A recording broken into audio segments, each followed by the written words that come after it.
د ګردیز ډنډي پټان د سړک بیا رغونه د سیمې خلکو په ځانګړي ډول د موټر چلوونکو او سوداګرو لپاره د یوې نوې هیلې پیغام دی. دا سړک شاوخوا 15 کیلومتره اوږدوالی لري او د سیمې د خلکو د تګ راتګ او سوداګرۍ لپاره حیاتي ارزښت لري.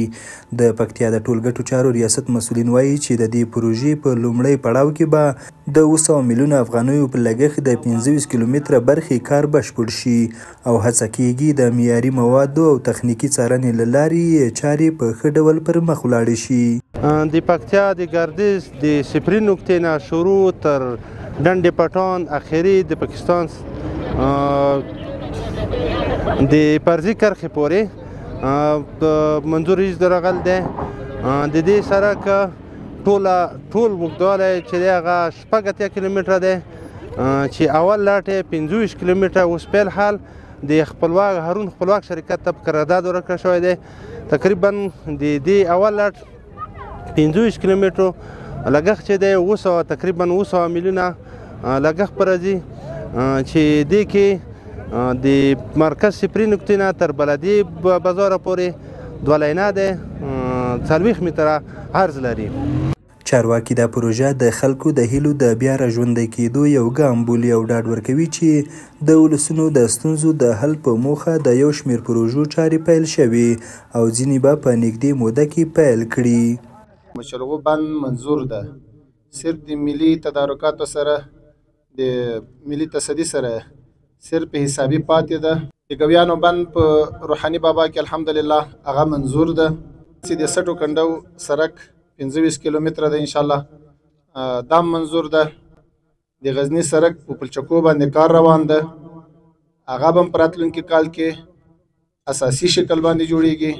دغه سړک لله الحمد اوس 25 کیلومتره به دا پاز وي او آینده منظور ده تیار د شیخ صبر حفظه الله په امر باندې منظور ده، ټول منظور ده ټول. په همدې حال کې د پکتیا اوسیدونکي د یاد سړک د جوړېدو هرکلی کوي او له چارواکو غواړي چې د کار پر کیفیت جدي څارنه وکړي. دوی څرګندوي چې دا سړک به د خلکو تګ راتګ او سوداګرۍ ته ډېره اسانتیا رامنځته کړي. پکتیاوال د دې په سړک جوړېدو باندې ډېر زیات خوښ دي، خو بیا هم چې دا ستا دروند مسؤلیت ده او په ښه شان مو ادا کړی ده. د دې ترڅنګ د قوم د یو خادم په صفت د مچلغو د بند د جوړېدو غوښتنه هم د دې پکتیاوالو ارمان ده، د ارمان یې ورپوره کوي. او همدارنګه د منګلو په ساحه کې د سروۍ خولې بنده که چېرته دام جوړ شي د پکتیا ټول ولسونه به خوښ شي. در کوم چې د پکتیا ولسونه خپل ولایت د آبادۍ په خاطر انشاءالله تاسو سره همغږي دي. همیشه تر کومه ځایه پورې چې زموږ په وس کېږي تاسو سره به همکار یو او د خپل ولایت او د خپل منطقې په بیا رغونه کې به له هر نوع قربانۍ نه صرفونه کوو. د معلوماتو له مخې د ګردیز ډنډي پټان سړک ټول ټال 80 کیلومتره اوږدوالی لري او د پکتیا د 9 ولسوالیو له لارې تیریږي. د دې سړک لومړی لاټ چې 25 کیلومتره دی د دولت له بودیجې څخه په اساسي ډول جوړیږي او پاتې برخې به په راتلونکي کې پلي شي.